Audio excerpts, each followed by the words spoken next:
Another issue sir, Tamil Nadu political thriller sir, Vijay సర్కార్ ని కూల్చేటువంటి sketch అన్నట్లుగా కూడా అక్కడ ఇప్పుడు హాట్ కామెంట్స్ వినిపిస్తూ ఉన్నాయి.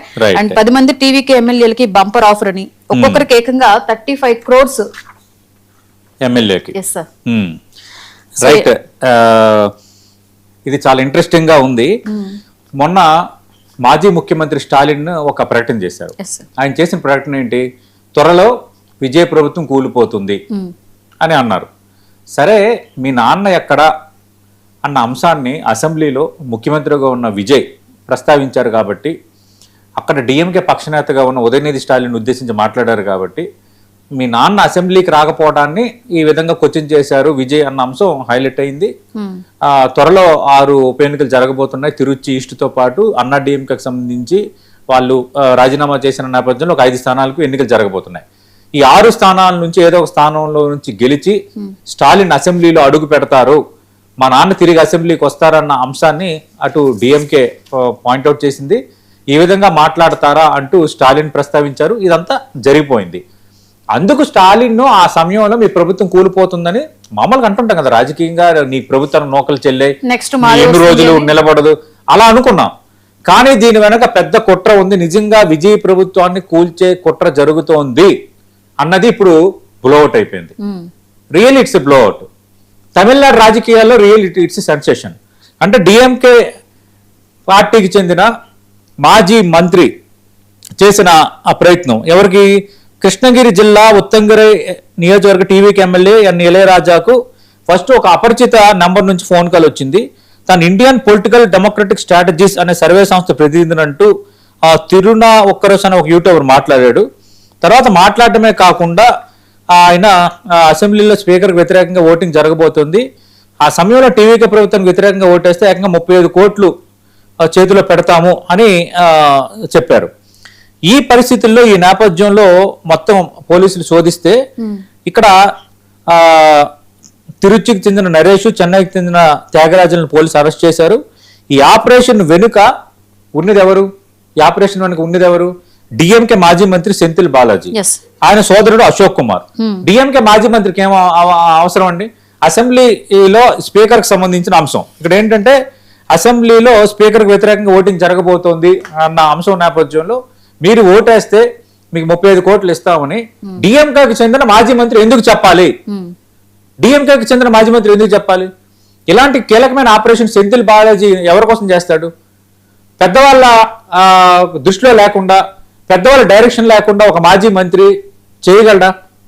సెంథిల్ బాలాజీకి వచ్చే అవకాశం లేదు. సెంథిల్ బాలాజీ అనేవాడు మంత్రి కాలేడు, ముఖ్యమంత్రి కాలేడు.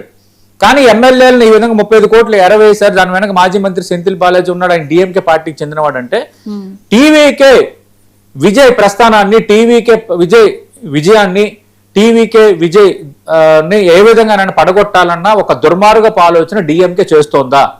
ఇప్పుడు స్టాలిన్ డిఫెన్స్ లో పడిపోయాడు.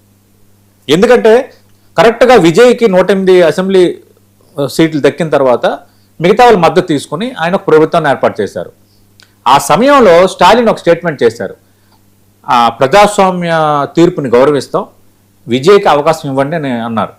అంటే అందరం కూడా అది మంచి, that is a gentlemanship, that is a statementship. చూడండి అంత హుందాగా తమిళనాడు మాజీ ముఖ్యమంత్రి స్టాలిన్ మాట్లాడుతున్నారు అనుకున్నాం. మరి ఇప్పుడు దీనికి స్టాలిన్ ఏం సమాధానం చెప్తారు? మీ పార్టీకి చెందిన మాజీ మంత్రి సెంథిల్ బాలాజీకి ఎమ్మెల్యేలను కొనుగోలు చేయాల్సిన అవసరం ఎందుకు వచ్చింది? టీవీకి ఎమ్మెల్యేలను ప్రలోభ పెట్టాల్సిన అవసరం ఎందుకు వచ్చింది? ఈ సమాధానం చెప్పాలి. ఇప్పుడు రెడ్ హ్యాండెడ్ గా దొరికిపోయిన తర్వాత ఇదే డిఎంకే పార్టీ తమిళనాడు గవర్నర్ని కలిసింది. తమిళనాడు గవర్నర్ని కలిసి ఎంత తెలివితేటలుగా, అంటే దొరికిపోయిన తర్వాత అంటారు కదా, దొరికిపోయిన తర్వాత దొంగ నాటకాలని. ఇప్పుడు తెలివితేటలుగా ఏం చెప్తున్నారు? టీవీకే పార్టీ మా డిఎంకే ఎమ్మెల్యేలకు ఎరవేస్తోంది, బేరసారాలు ఆడుతుందని ఒక ప్లేట్ ఫిరాయించారు.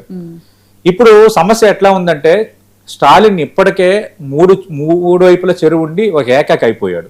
ఎందుకు అయిపోయాడు ఏకాకి అని నేను అంటున్నానంటే, స్టాలిన్ మొన్న ఎన్నికల్లో పరాజయం తర్వాత కాంగ్రెస్ మద్దతు విజయ్ పార్టీ తీసుకోవడం, టీవీకి తీసుకోవడంతో ఇండి కూటమి నుంచి బయటకు వచ్చేసాడు ఏకాకి.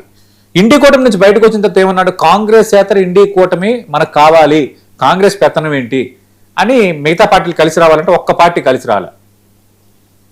రెండోది రూల్డ్ అవుట్. మూడోది పోనీ ఇప్పుడు బీజేపీకి దగ్గర అవుతాడా? నువ్వు పోరాటం చేసింది బీజేపీ విధానానికి వ్యతిరేకంగా, బీజేపీ తీసుకున్న నియోజకవర్గాల పెంపుకు సంబంధం నువ్వు వ్యతిరేకించావు, నీట్ అంశంపై వ్యతిరేకించావు, త్రిభాష ఫార్ములాని నువ్వు వ్యతిరేకించావు. అంటే అడుగడుగునా నువ్వు బీజేపీని అన్ని విధాలుగా వ్యతిరేకించినాడు. బీజేపీ విధానానికి, బీజేపీ సైద్ధాంతిక భావనకి వ్యతిరేకంగా పుట్టిన పార్టీ ద్రవిడ నేపథ్యంలో డిఎంకే. ఇప్పుడు నువ్వు బీజేపీకి ఏమి దగ్గర అవుతావా? ఛాన్స్ లేదు. కాంగ్రెస్ తో అయిపోయింది, క్లోజ్ అయిపోయింది. ఇప్పుడేమో నువ్వు విజయం మీద పడ్డావు. నీకు దమ్ముంటే, ఆ ఉదయనిధి స్టాలిన్కి దమ్ముంటే రేపు పొద్దున్న ఎన్నికల సమరాంగణంలో తేల్చుకోండి. ఈ కూల్చే కుట్రలు ఏంటి? సరే ఇప్పుడు ఏమంటారంటే, ఇప్పుడు స్టాలిన్ కూడా ప్రెస్ మీట్ పెట్టి సెంథిల్ బాలాజీ తీసుకునే దీనికి నాకు సంబంధం లేదు, నేను ఏం తప్పు చేయలేదు అంటారేమో. కానీ ఇక్కడ ఏంటంటే డిఎంకే హస్తం ఉందని తేలిపోయిన తర్వాత విజయ ప్రభుత్వాన్ని నిజంగా కూల్చే త్వరలోనే కూలిపోతుందని స్టాలిన్ ఎందుకు అన్నారు? అన్న 4-5 రోజుల్లోనే ఇది ఎందుకు బయటకు వచ్చింది అంటే, స్టాలిన్కి సెంథిల్ బాలాజీ కుమార్ ప్రయత్నాలు తెలుసా? సెంథిల్ బాలాజీ కుమార్ ఆ ప్రయత్నం చేస్తున్నాడని స్టాలిన్ కి చెప్పాడా? లేదంటే స్టాలిన్ ఆయనకి డైరెక్షన్ ఇచ్చాడా? ఇవన్నీ ఇప్పుడు తేలాలి. నాకు తెలిసి విజయ్ ఒక సినిమా యాక్టరు ఏం కాదు అని అనుకున్నారు అందరూ. కానీ అదే సినిమా యాక్టర్, అదే విజయ్ ఒక సిస్టమేటిక్ గా ఒక పాలసీ తెర వెనక అంటారు కదా, తెర వెనక మొత్తం అంతా నరుక్కుంటూ డైరెక్ట్ గవర్నమెంట్ లో పోయి ముఖ్యమంత్రి అయిపోయాడు. అంత ఈజీగా విజయ్ మనం తీసిపారేటట్లేదు. ఖచ్చితంగా అంటారు కదా, తీగలాగితే డొంక కదులుతుంది అన్నట్టు. ఖచ్చితంగా ఇప్పుడు డొంక కదులుతుంది. ఖచ్చితంగా డిఎంకే డొంక ఖచ్చితంగా కదులుతుంది. విజయ్ అయితే ఇక్కడికి ఆపుడు. ఇది ప్రధానంగా స్టాలిన్ ఆ ప్రకటన చేయకుండా ఉంటే స్టాలిన్ కొంత సేఫ్ జోన్ ఉండేది. అదే స్టాలిన్ ప్రభుత్వం త్వరలో కూలిపోతుందని చేసిన ఆ ప్రకటన 4-5 రోజులు ఇది జరగడం అనేది ఇప్పుడు డిఎంకే అనేది డిఫెన్స్ లో పడిపోయింది. డిఎంకే ఎంత గవర్నర్లు కలిసినా, ఎంత మొరపెట్టుకున్నా సెంథిల్ బాలాజీకి నాకు సంబంధం లేదని స్టాలిన్ మీడియా సమావేశం పెట్టి ప్రకటనలు ఇచ్చినా డిఎంకే కుట్ర చేసింది అన్నది బ్లోఅవుట్ అయిపోయింది. ఇంకా డిఎంకేకి ఆ మాత్రం ఉన్న ఇమేజ్ మొన్న ఓడిపోయినా కూడా కొంచెం చెప్పుకోదగ్గ స్థానాలు వచ్చాయి. ఆ ఇమేజ్ ఇప్పుడు డ్యామేజ్ అయ్యే పరిస్థితి. విజయ్ అయితే స్టాలిన్ వదలడు, అది మాత్రం పక్కా. Yes sir. సరే, అనదర్ ఇష్యూ, జడెస్టోన్ పై పోలీస్ కేసులు. ఏలూరు దళిత క్రైస్తవ సభలో